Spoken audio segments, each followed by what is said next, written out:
యేసు అని పేరు.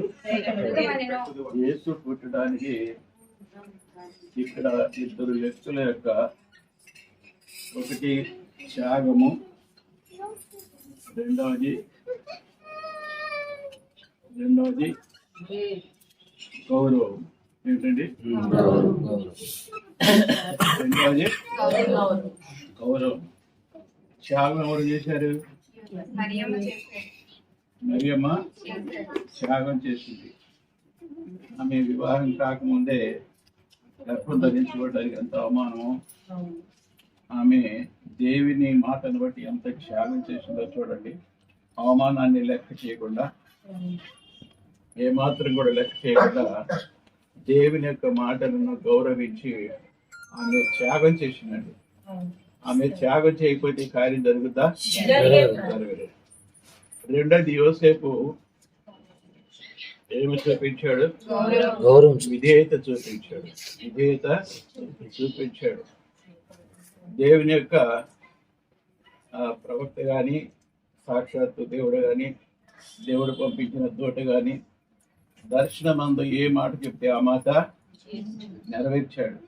ప్రతి దర్శనమును సూచన తప్పకుండా, తన జ్ఞానం చొప్పున ఆలోచన చేయకుండా, ఇది ఎలాగో జరిగేదని సొంత ఆలోచన లేకుండా తన యొక్క విధేయతను చాటుకున్నాడు. అంటే ఈ పండుగ వాడిని ఇలా ఈనాడు మనం జరిగించుకోవడానికి ఈ ఇద్దరు వ్యక్తుల యొక్క కారణం ఎంతైనా, ఎంత అవసరం ఎంతైనా ఉన్నదండి. వీళ్ళ అవసరం చెప్పగలరో ఆ త్యాగ బుద్ధి మనం కూడా కలిగి ఉండాలని ప్రభు పేర్కొన చేస్తున్నాం. ఇలాంటి సందడి, ఇలాంటి ఆనందం అనుభవించడానికి ఆ ఇద్దరు వ్యక్తులు, ఒక వ్యక్తి ఏం చేశారో చెప్పాను, త్యాగం చేశాడు. ఇంకొక వ్యక్తి విధేయత చూపించాడు. ఈ రెండు చాలా ప్రాముఖ్యమైనటువంటిదండి.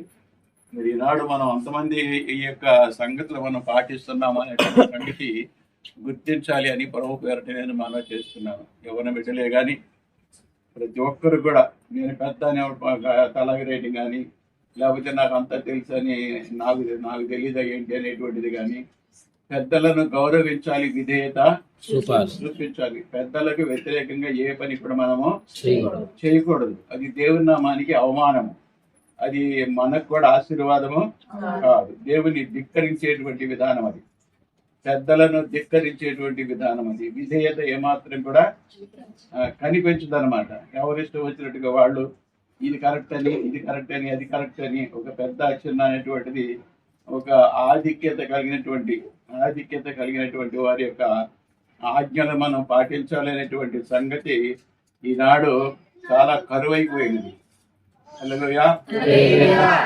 అది మన అందరం ఇద్దరు చూపించినటువంటి యొక్క త్యాగాన్ని, ఆ తర్వాత విధేయతను మనము కలిగి ఉన్నామా లేదా, అప్పుడే మన ద్వారా ఈ పండుగకు విలువ వస్తుంది, సందడి మన ద్వారా వస్తూ ఉంది. లేకపోతే మనం ఏం చేసినా పండగకి విలువ లేదు. విలువ ఎవరి ద్వారా వస్తుంది? ఇప్పుడు విలువ ఎవరి ద్వారా వస్తుంది? దేవుని మాటకు విధేయత చూపి, అమ్మా ఇంకేం చేయాలి? త్యాగం చేయాలి. ఈనాడు ఎందరిలో ఇలాంటి అవిధేయత ఉన్నదో దయచేసి పెద్దల మాటను మన్నించి గౌరవించి, పెద్దలకు చెప్పేది అది దేవుడు మాట్లాడిందని మనం గ్రహించి, పెద్దలతో మాట్లాడిన మాటలు ఎవరు మాట్లాడారు? దేవుడే మాట్లాడాడు పెద్దలతో.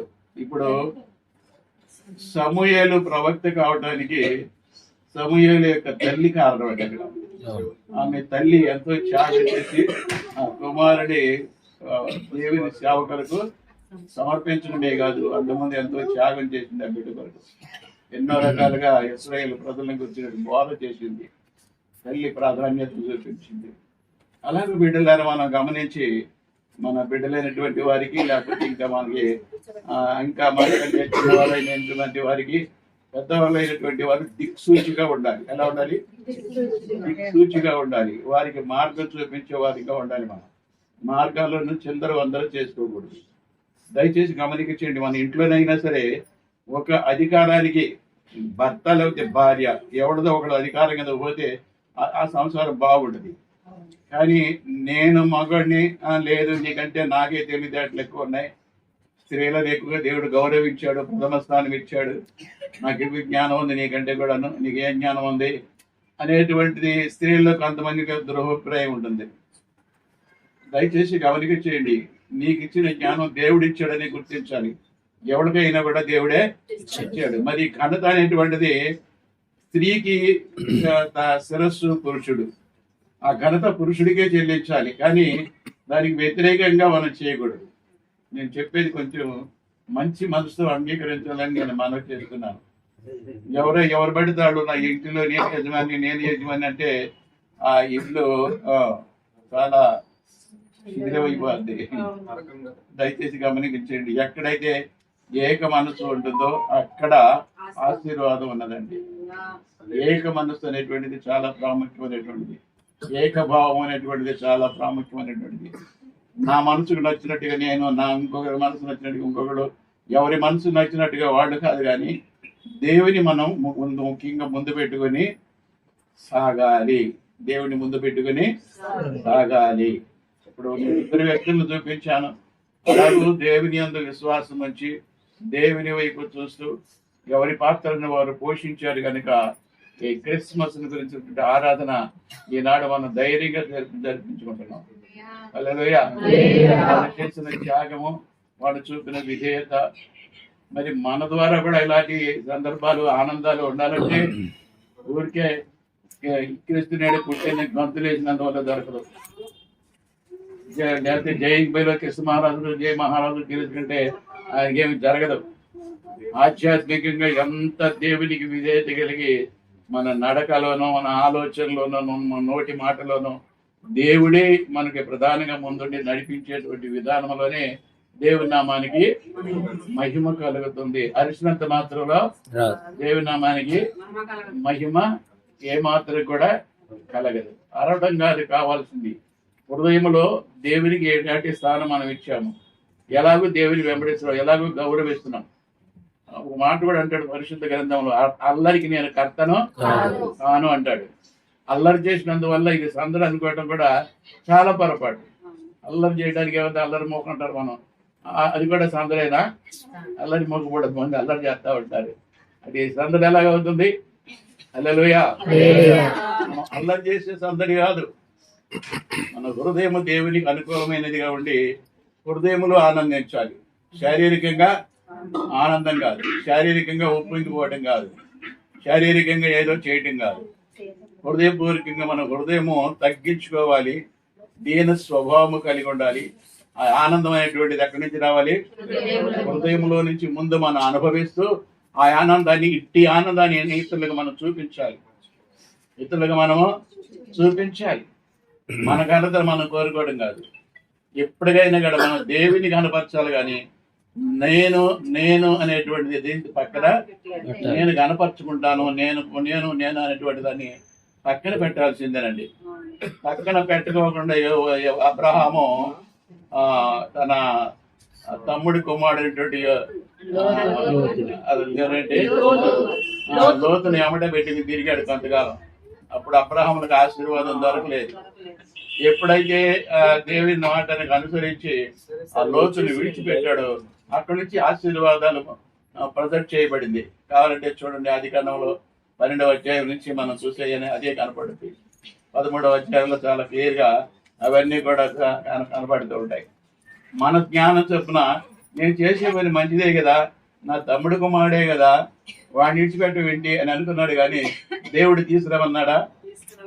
తమ్ముడు కుమారుడు తీసుకురమన్నాడా? ఇంకెవడో తీసుకురమన్నాడా? దేవుడు చెప్పని దానికి మన సొంత జ్ఞానం ఉపయోగించి దేవుని మార్గాన్ని తొలగిపోయి దేవుని ఆశీర్వాదాలు మనము కోల్పోతున్నాము.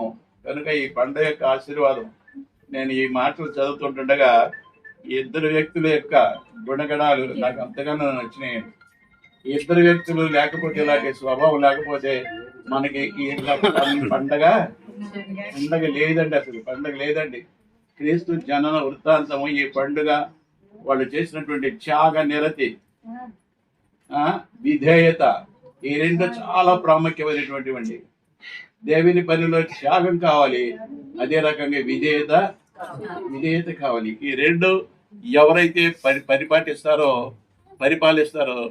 వారి ద్వారా దేవుని నామానికి మహిమ కలుగుతుంది. అలాగూ చేయడానికి పరిశుద్ధాత్మ దేవుడు మనకందరికి సహాయం చేయను గాక. ఆమేన్. హ్యాపీ హ్యాపీ మెర్రీ ఇలా తగిలించుకున్నది. హ్యాపీ హ్యాపీ హ్యాపీ హ్యాపీ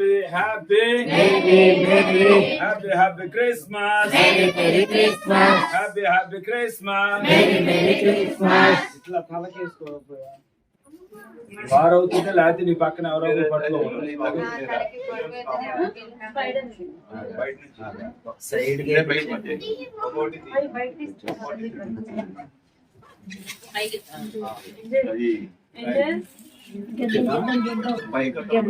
సరే అందరూ కూడా లేచి నిలబడండి అమ్మా.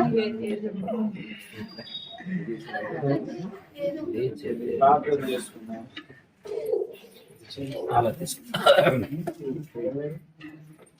ప్రార్థన చేసుకున్నాం.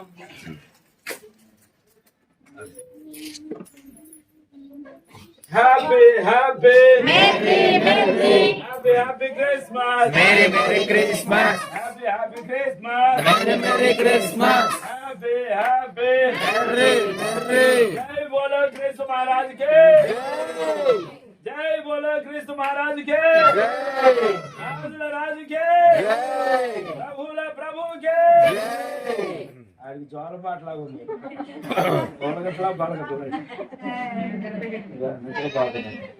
ప్రార్థన చేసుకుందాం. ప్రేమ కలిగినటువంటి మా తండ్రి, దయ కలిగినటువంటి మా ప్రభువ, శక్తి కలిగిన సర్వశక్తి కలిగినటువంటి మా దేవ, మహోన్నతుడివే ఉన్న మా ప్రభువ, ఈ రోజు కూడా రెండో రోజు కూడా మేము ఈ క్యారల్స్ కార్యక్రమమును నీ కృపలో నీ దయలో యేసు నామములో అయ్యా మీ యొక్క సేవకుల ఇంటి నుంచి నాయన ప్రారంభించడానికి మీరు ఇచ్చినటువంటి ఈ సమయం అంతటిని బట్టి కూడా మీకు స్తోత్రాలు స్తుతులు చెల్లిస్తున్నాం మా ప్రభు. మంచి దేవా, మహిమ కలిగినటువంటి దేవా, ఉదయకాల సమయంలో నా తండ్రి యా మీరు అనుగ్రహించినటువంటి మీ స్వరక్తం ఇచ్చి సంపాదించినటువంటి మీ సంఘాల్లో పునరుద్ధాన పండుగలను మీరే ఘనంగా గొప్పగా నీ నామ మహిమ కొరకు, ప్రజల రక్షణ కొరకు, విడుదల కొరకు, స్వస్థత కొరకు, విమోచన కొరకు మీరు పునరుద్ధాన పండుగలు జరిగించుకొని ఉన్నారయ్యా. సాయంత్రకాల సమయంలో తండ్రి నీకు వందనాలు. మీరు పుట్టినటువంటి ఆ రోజును మేము జ్ఞాపకం చేసుకొని మేము సంతోషిస్తూ నాయన సంఘ బిడ్డల యొక్క ప్రతి ఒక్కరి కుటుంబాల్లో కూడా సందడి చేయాలని మేము ఆశపడుతూ ఉండగా ఆశను మీరు తోడుండి తీర్చండి. ఆశగల ప్రాణాన్ని తృప్తిపరిచేటువంటి దేవా, దైవమా, మీరు తోడుండి ఈ సందడి కార్యక్రమాన్ని నా తండ్రి అయ్యా ప్రతి గృహంలో కూడా నా తండ్రి సందడిగా మీరు జరిగించాలని మొదటగా మీ సేవకుల కుటుంబంలో సందడి చేస్తున్నావు నాయన.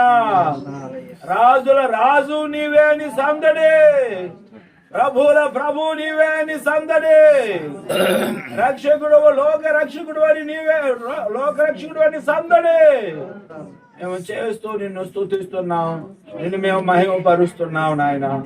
మీ సేవకులు మా అయ్యగారు నాయన, అయ్యగారిని మీరు జ్ఞాపకం చేసుకోనండి నా తండ్రి. చాలా బలహీనతలో ఉన్నారు నాయన, వణుకు వస్తుంది నాయన. మీ సేవకులకి మీ గాయపడినటువంటి హస్తాలతో మీ సేవకులను నిలువెల్లా మీరు తాకండి. గాయపడ్డ హస్తాలతో మొట్టండి. వందనాలయ్యా.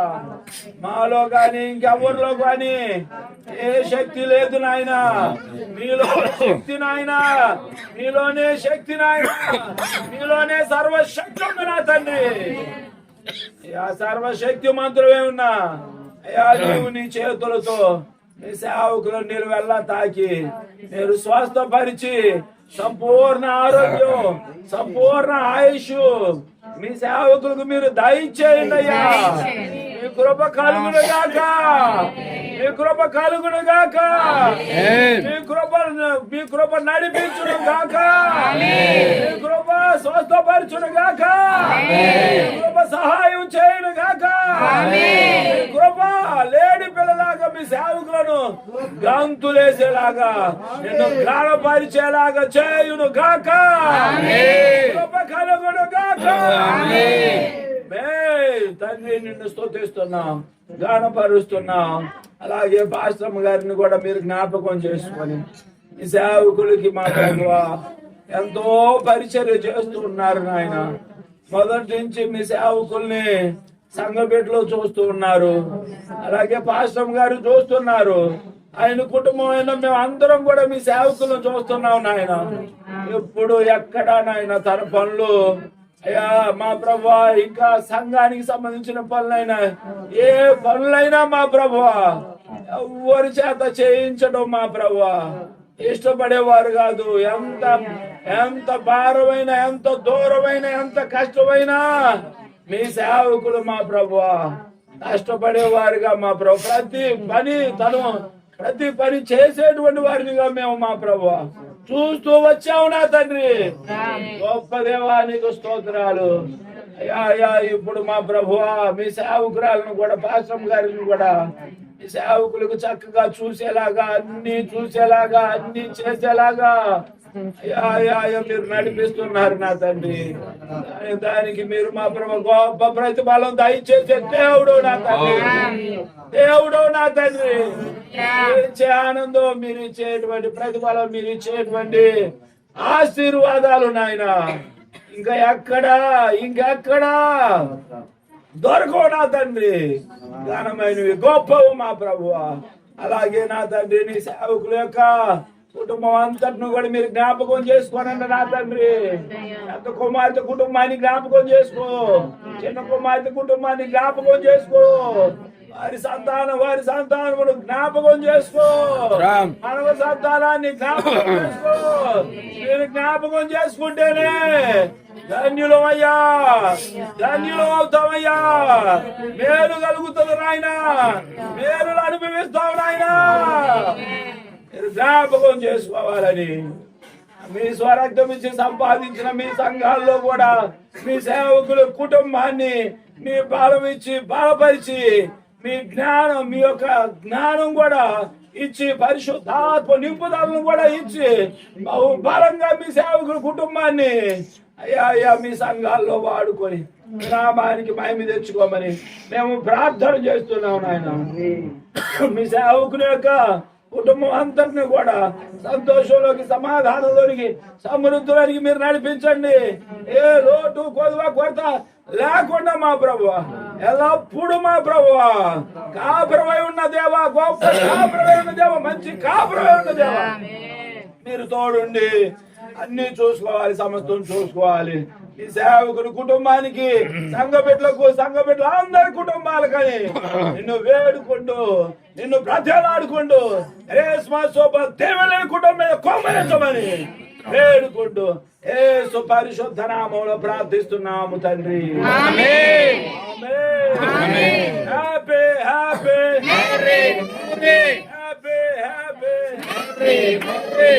Happy Christmas!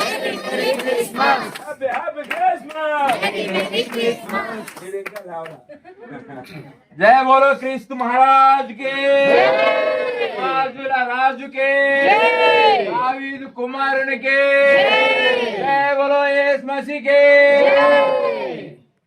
దేవుని ప్రేమ, కుమారుడు యేసుక్రీస్తు వారి కృప, దేవుని సన్నిధి సహకారము ఇప్పుడు ఎల్లప్పుడు ఎల్లరికని సదా తోడుగా ఉండి నడిపించును గాక. ఆమేన్. హల్లెలూయా. హల్లెలూయా.